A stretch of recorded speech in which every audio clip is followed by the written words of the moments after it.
It is podcast time once again, and this is the Solid Signal podcast for the week of April 13th, 2015. This week we're going to be talking about cell boosters, one of the main topics we talk about at the Solid Signal podcast, and I try to come up with new stuff all the time so that you're not completely bored and tune out, even though it's a 5-minute podcast. Not a whole lot to ask for from your life. Then again, I do respect your time, and I do appreciate you listening. Let's dig in. The question this week is whether or not your cell booster should support 4G LTE. This would seem to be a no-brainer because, of course, we always want things to be as flexible as possible and as future-proof as possible, but there are a few things that you need to consider before you buy a cell booster that has 4G LTE support in it. The first, of course, is cost. A comparable 4G booster could cost $100 more than a 3G booster, and when I say a 3G booster, I'd remind you that 4G LTE boosters and 3G boosters both will boost voice, and a 3G booster will also boost 3G data. So it's not like you're going to be completely out of luck if you're trying to use your data in an area that does need a cell booster.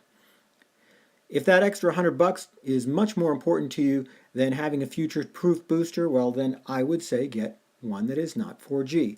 And there are a couple of more things that you need to think about.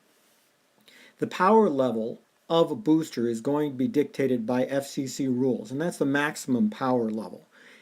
If that power level needs to go to all the 3G radios, all the voice radios, and all the 4G radios at the same time, that means that each radio is not necessarily going to get as much power. It's going to be as strong as it can possibly be. But if your real goal from a cell booster is to boost voice, then the truth of the matter is a 3G booster is probably going to do a better job of it for the same output power rating.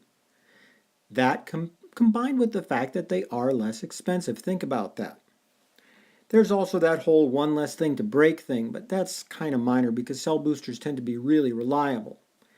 It's just something to think about, though. Do you really need 4G? Where you're using that cell booster is probably in your home or office, and you've got Wi-Fi. You're not using that LTE internet when you're there. And so why would you pay more for something that actually has that support when you don't need it?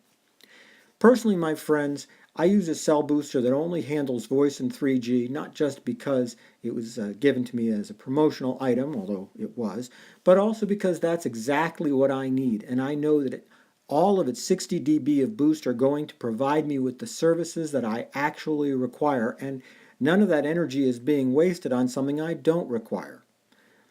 If I need internet, I've got my Wi-Fi. Plus, I do have a little bit of LTE carriage, and if for some reason my Wi-Fi goes out, I still have 3G that I can depend on. That's the way I think about it.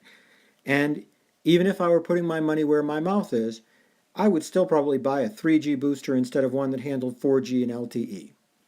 On the other hand, I would like to point out that if you're talking about a mobile booster, yeah, I would go all out.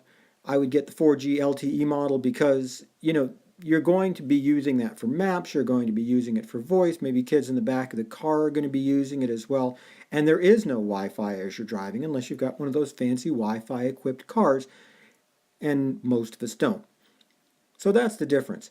Personally, if it were me, like I said, home or office, I would be using a voice and 3G booster only.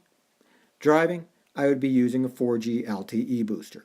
At solidsignal.com we're constantly updating and revising our collection of cell boosters, and they are the folks at Solid Signal who keep this podcast going and pay my salary, so I would be remiss if I did not say please visit solidsignal.com and browse through their excellent selection of signal boosters, and hopefully you'll find one that you will like. In the meantime, I'll bid you farewell. This has been an awfully fast podcast. Seems like it only took a second for me to record, although obviously that's not possible. And you all have a great week. If you have any ideas for future podcasts, be sure to click that Suggest a Topic button at the upper right-hand corner of the Solid Signal blog, blog.solidsignal.com. And I'll catch you again next week.